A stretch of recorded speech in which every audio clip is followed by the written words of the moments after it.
Swamiti Namine. Namaste Saraswati Devi Gauravani Pacharine Nirvishesha Shunyavadi Kasyatya Vijaya.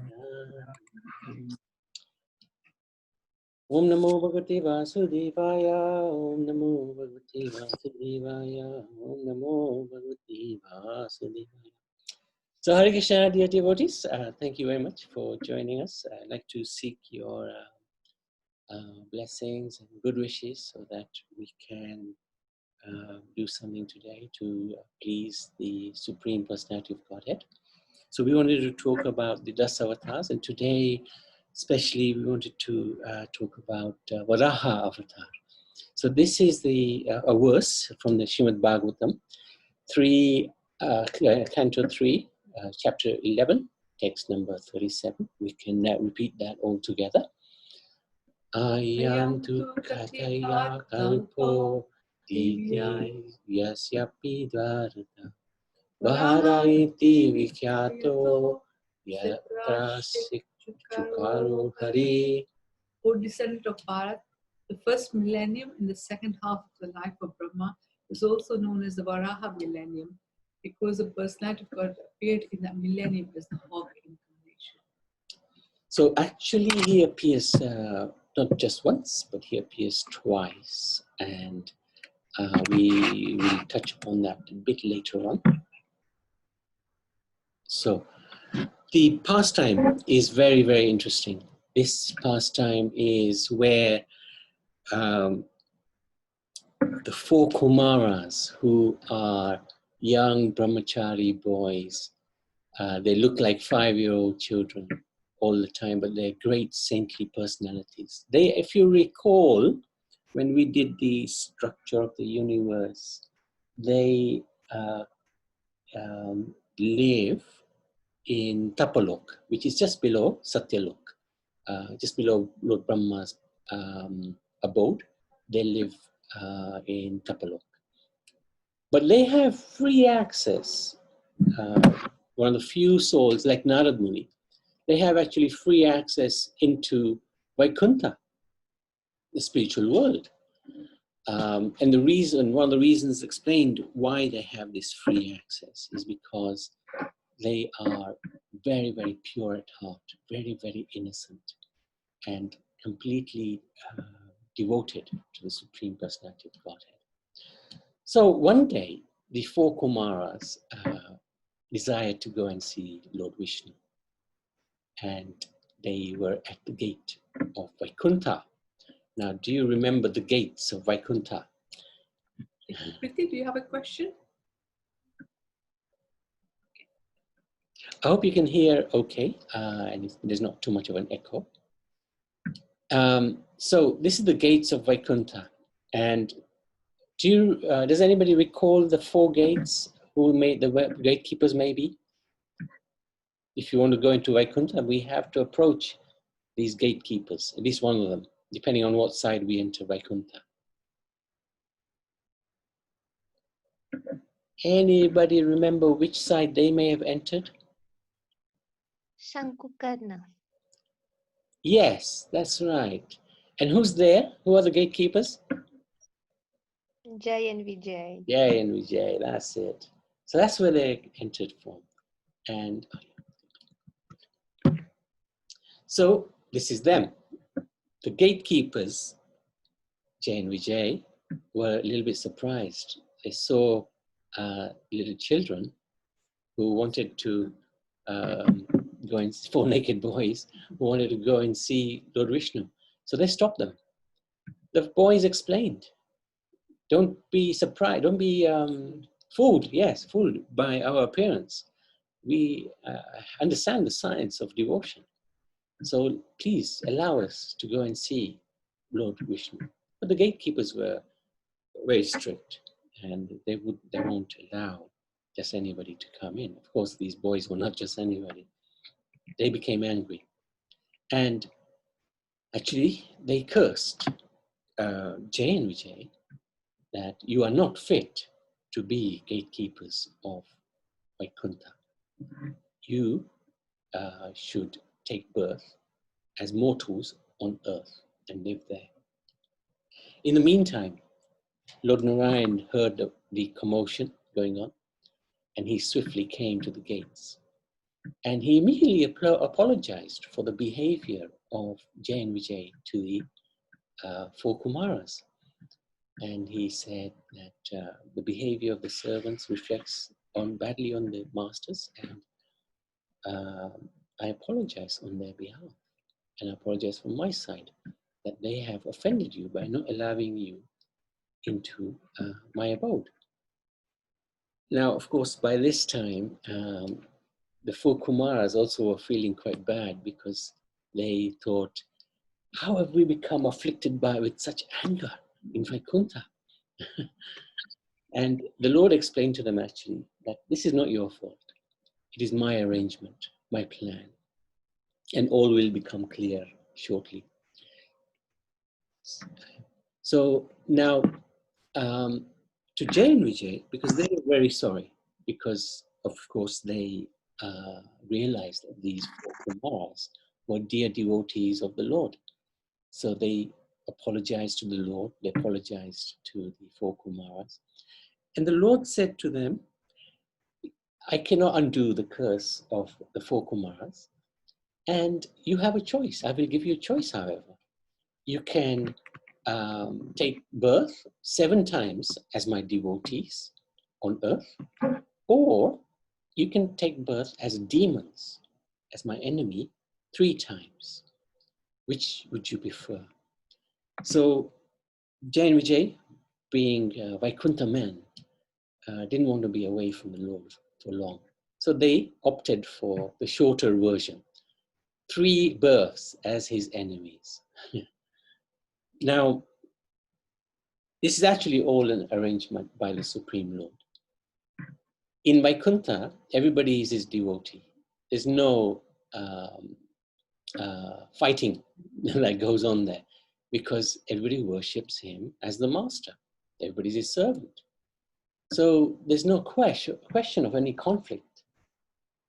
But the Lord has a desire sometimes to have a fight, perhaps a physical fight or even a verbal fight. And he can't do that in the spiritual world. So he makes an arrangement for the devotees to come to earth and become demons. He has to fight with worthy opponents, and only his devotees are worthy to fight with. So he makes this arrangement. He made the arrangement whereby Jay and Vijay offended the 4 Kumaras, who became angry, and he wanted Jay and Vijay to take roles of demons. So that's quite important to understand, that this is actually this is not in Vaikuntha, everybody's a devotee. They won't fall down unless the Lord allows them to fall down. Okay. So what happened? Vijay took his birth as Hiranyaksha. Now, Hiranyaksha was extraordinarily powerful. His mother is, what did I say yesterday? Diti. And father is Kashyap. Kashyap married Diti and Aditi and a few other daughters of Daksha. And from Diti came the demons. From Aditi came the devotees, like Indra. And even Vamandev, his mother, was Aditi. So Diti wanted to consummate with Kashyap, but it was at an inauspicious time. And whilst Kashyap was advising her, she was insistent. So that birth was inauspicious. And actually at the time of the birth of Hiranyaksha, there were very unlucky omens everywhere. Violent winds uprooted trees, volcanoes erupted, inky clouds rained endlessly as lightning slashed the sky. Like that, and the owls screeched fiercely, wolves howled at the moon, and trembling cows gave blood in summer. So all these inauspicious signs were there that a terrible demon has taken birth. Hiranyaksha was very powerful. He was as huge as a mountain. And he was very tall. His golden crown appeared to kiss the sky. The earth quaked as he walked. And the only thing greater than his height was his pride. And the only thing greater than his pride was his greed. He would mine so much natural resources from the earth, like gold and oil, so that the birth planet actually lost its balance, fell out of orbit, and plunged into the ocean of the casual ocean. And in Vedic cosmology, actually planets are also conscious persons. So Earth is actually Bhumi. Sometimes she takes the form of Gomata, especially when they want to go and bear witness or see Lord Vishnu in Shvetadvi. And of course, the Devatas, they wanted Earth to be restored to her natural position. So this Hiranyaksha, he was very proud. He wanted a worthy opponent to fight, but everybody was terrified of him. The demigods would quake in their feet when Hiranyaksha approached them. They would run away. So he went into the water and he was looking for Varuna. Now Varun is a very powerful devata. He said that he was the most powerful devata. But he lost his powers over time. Indra's powers grew, so Varun's powers reduced. He's the lord of the waters. And so Hiranyaksha dived into the ocean. He came face to face with Varun and challenged him to combat, to fight. This is Varun. Very, very powerful. And actually, Jayanti was reminding me about Jagannath's pastimes. Do you remember? Yeah. So Varun Dev actually is the father-in-law of Jagannath. So in the story of Jagannath, I think one day Lakshmi Devi actually asks Jagannath to go. No, sorry. The Varun Dev is making too much noise, and so Jagannath asks Lakshmi to go and appease, tell her father to stop making so much noise. And Lakshmi Devi said, no, you're the only one who can go and talk to Varun Dev to do that.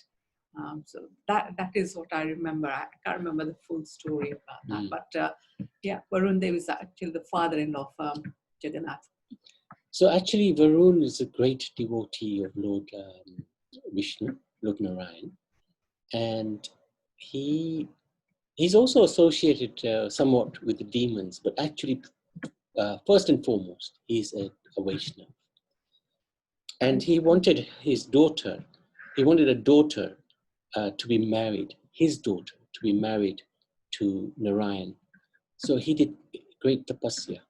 And actually, Lakshmi Devi appeared as his daughter. And this was asked by Karuna Bandar the other day. When they were churning the ocean, Lakshmi Devi indeed appeared out of the churning. So ocean is actually Varun Dev. So his daughter is Lakshmi, who was married to Lord Vishnu. So Varun's desire was fulfilled by the Lord in this way.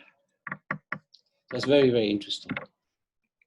So he's the father-in-law of Lord Jagannath, and he's given that respect as well. So Varun replied to Hiranyaksha that actually, I'm a little old now. You need to fight with a worthy opponent. And the only person who's worthy enough for you is Lord Vishnu himself. So why don't you go and meet him and have a fight with him? He will destroy your pride. So Hiranyaksha, he's very proud himself, and he didn't care for the words of Varun. He went in search for Lord Vishnu, who actually appeared out of the water. The water is not considered very pure, but he appeared in a very special form, very unique form, as a boar. And this is incredible because a boar is generally considered very impure because they eat all sorts of things. They lie in mud and stool and so many things. But we have to understand that the Lord is completely transcendental to any material considerations. He's always pure. Even when he comes to our world, he's never impure. He's above the three modes of material nature. He's transcendental at every stage. He's not a pig, nor is he a tortoise or a fish or a human. He's always the supreme personality of God. Sometimes he looks like a human, sometimes he looks like a pig. But actually, when he looks like a human, actually it's not that way around, it's the other way around. We look like him. So he appeared in this incredible form. And Hiranyaksh saw him and he started insulting him, oh, ambitious beast. So, yes, that comes later, yeah. I think so, yeah. Now, Hiranyaksh was waiting. He was very angry. He started insulting the Lord. He was doing his maneuvers against the Lord. The Lord ignored him. First and foremost, he wanted to protect Mother Earth. And that's what he did. He took Mother Earth out of the water that she was, made her float again, and he's in charge of gravity, so he can do anything he wants. He can make Earth very, very light. This is what he did. And he placed her, he floated her on the ocean again, on the sea. There you go. That's where he's taking her up after defeating, actually, Hiranyaksh. It's a very interesting picture. And Jayati just made the point that he's red in color in this incarnation. In the previous incarnation, when he came again to save Earth, which had fallen into the ocean, he appeared as a white color, in a white Shweta. color. That's why he's known as Shweta. And this Kalpa, this day of Brahma, is named after Shweta Varaha. So it's quite interesting. So it comes in red color this time. So now Earth was safe. Varaha turned. Go on. Okay. So I was saying.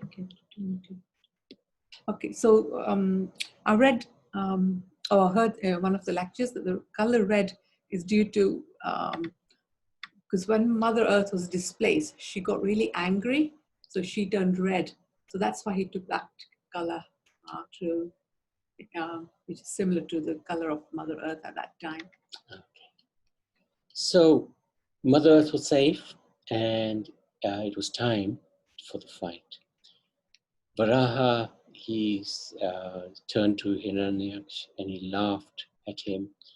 I am indeed the beast, out to kill dogs like you. I am not afraid of you, for you are a mortal, bound by the laws of death. Give up your foolish talk and fight. This is what the Lord wanted to do. He wanted to come and fight. So they had an amazing fight. And sometimes Hiranyaksh would become very, very angry and fight with the Lord. And the Lord would dodge the blows, the maces that were being thrown at him. He would smash those maces to pieces. And the residents of the heavens, they would watch this fight, and they would become very terrified, especially when they were thinking, Hiranyaksh is so strong.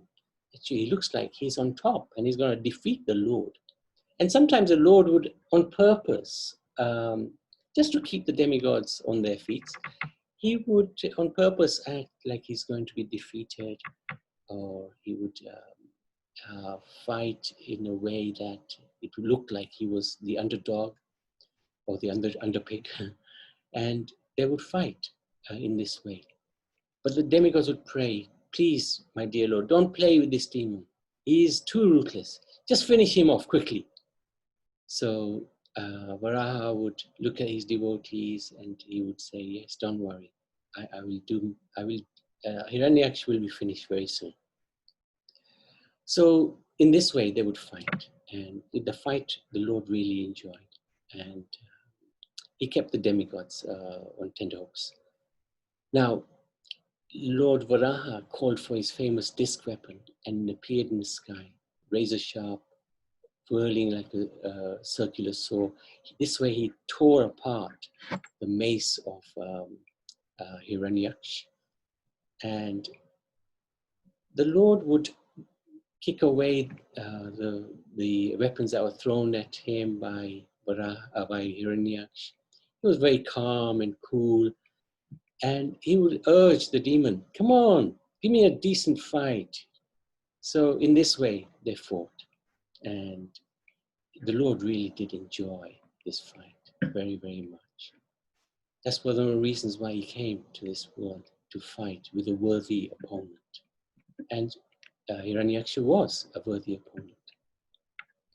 So eventually, even Hiranyaksha would use his magical powers. He would become invisible, and he would drop all sorts of horrible things on the Lord. And the demigods would become very scared. Other demons would appear and fight with the Lord as well. But the Lord, of course, destroyed all of the magical powers that Hiranyaksha had. And he would crush him on all aside. The demigods, of course, were always scared. And they would beg the Lord, please, please, stop this fight now. Just destroy the demon. So the Lord enjoyed the battle with a worthy opponents, one of his own devotees. Here's a nice picture painted. You can see Hiranyaksha fighting with Lord Varaha. Must have been the most incredible battle. And you can see here the demigods in the sky, just looking at the fight. And then, just very, very casually, Varaha just slapped Hiranyaksha at the base of his ear. That's all it took to finish off Hiranyaksha. His eyeballs bulged out of his sockets. He fell down dead, like a huge tree cut down by a hurricane. It was very, very simple for the Lord. He was just playing with the demon.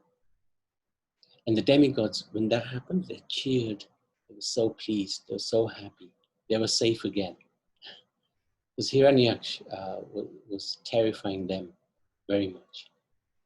So then, after the death of Hiranyaksha, Lord Varaha placed Mother Earth back into her correct orbit. The demigods were overjoyed, and they would praise the Lord. You are not forced like us to take your birth, but you do so by your own free will. You appear in a form just suitable to perform your mission of rescuing the earth from a dirty place. That's one of the reasons why he appeared as a boy, to go into a dirty place in order to rescue his devotee, Mother Earth. And in fact, Mother Earth is considered to be his wife. So to rescue the earth, he also appeared in Swayambhu Mantara. And at that time, he didn't appear from the ocean. He actually appeared from Lord Brahma's nostril. He came as a very small, tiny boar, and then he grew very quickly. And in the same way, he rescued the earth. There wasn't a demon at that time. It was just earth was displaced because of the exploitation. Yeah, it was exploitation by the demons. And during this time he came during this Chakshush Manvantara, and that's when he appeared to kill Hiranyaksha, and he rescued the earth. This is from Rupa Goswami in the Laghu Bhagavatamrita. So Chaitanya, Lord Varaha has a couple of pastimes in Chaitanya Leela, in the sense that Chaitanya Mahaprabhu, he would exhibit the form of Lord Varaha sometimes. So when he was pleased with Murari Gupta, he showed him the form of Varaha avatar. and the Lord would lift Murari Gupta's water jug on his nose as he gave a loud roar. And Murari would consider his life to have been fulfilled by this vision. So Chaitanya Mahaprabhu is no other than Lord Krishna himself. And in his pastime as Chaitanya Mahaprabhu, he many times revealed his various incarnations to various devotees. If you remember, to Lord Chaitanya, to Ramananda Rai, he showed his form as Radha and Krishna. To Sarvabhauma Bhattacharya, he showed his universal form and also the form of Lord Narayan. In this way, Chaitanya Mahaprabhu showed that actually he's the source, because he's Krishna himself, he's the source of all the avatars. And Murari Gupta, he would sing a wonderful hymn in glorification of the Lord when he would witness these wonderful pastimes. And this is described by Vrindavan Das Thakur in Chaitanya Bhagavad Madhya Khanda, chapter number 3.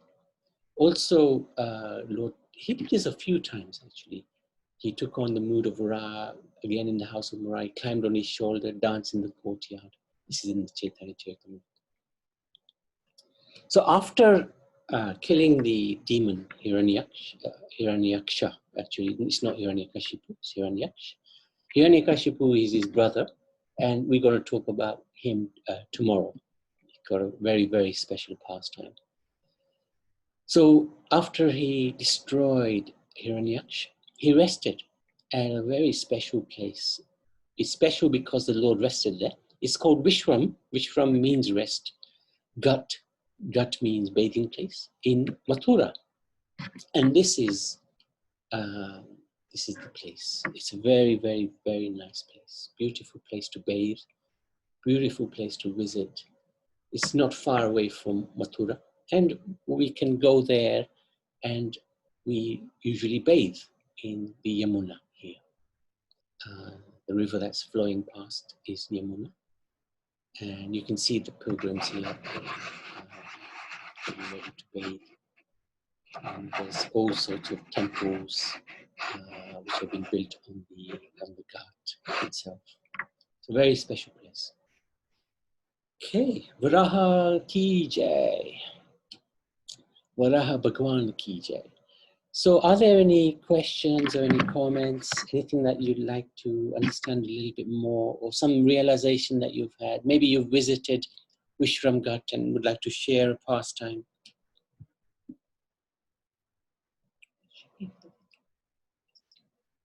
There are a few Varaha temples in India, not many temples. But what there is a lot of is shalagrams. Shalagram Shila, this is Lord Vishnu himself, who appears in Nepal in the Gandaki River. And there are many, many forms that he takes which look like Varaha. So devotees worship Lord Varaha. And the main purpose of the worship is actually to purify our hearts. Lord Varaha is very expert in cleansing the dirt from our hearts. Like he picked Mother Earth from the ocean, he picked her up from a dirty place and he purified her existence by touching her. So similarly, we pray to Lord Varaha to purify our hearts so that we can become close to Lord Krishna. So, and if there's no questions or any comments, what we can do is go into Nasinga and chant. Oh, I tell you what, before we do the Nashinga coverage, Pitambar, would you like to share the video? Haribol, of course I'd love to. Okay, let me just stop this and you can share. Yes, you can share now. Right, But when are you ready? Right, I'm going to share my screen. I'm sharing. Brilliant.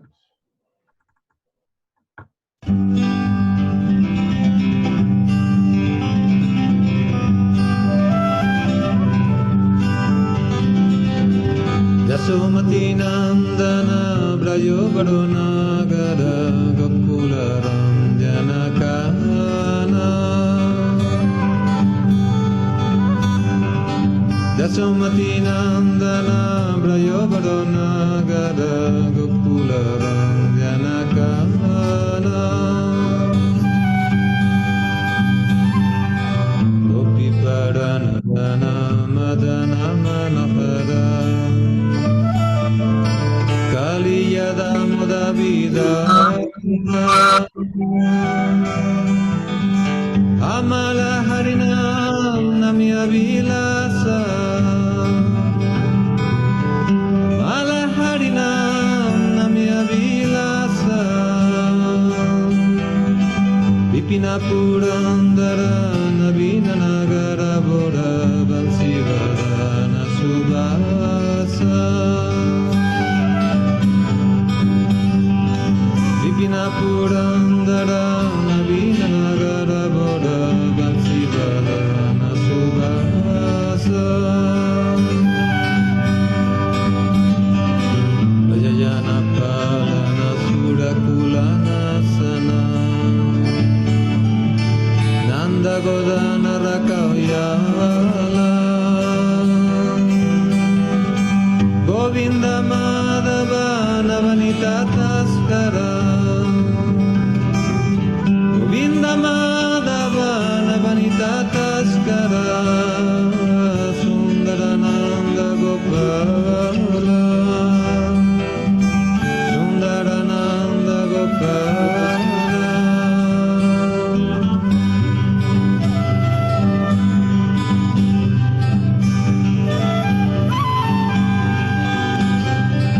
Yamuna Tatachara Gopi Vasana Hara Rasa Rasika Kripamoy Yamuna Tatachara Gopi Vasana Hara Rasa Rasika Kripamoy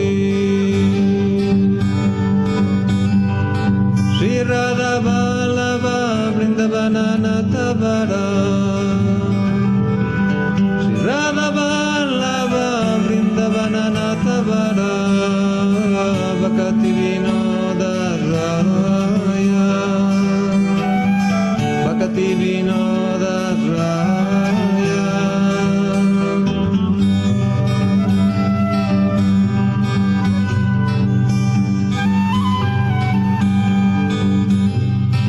Yasomati Nandana Rayo Varunagara Gokularam Janakana Yasomati Nandana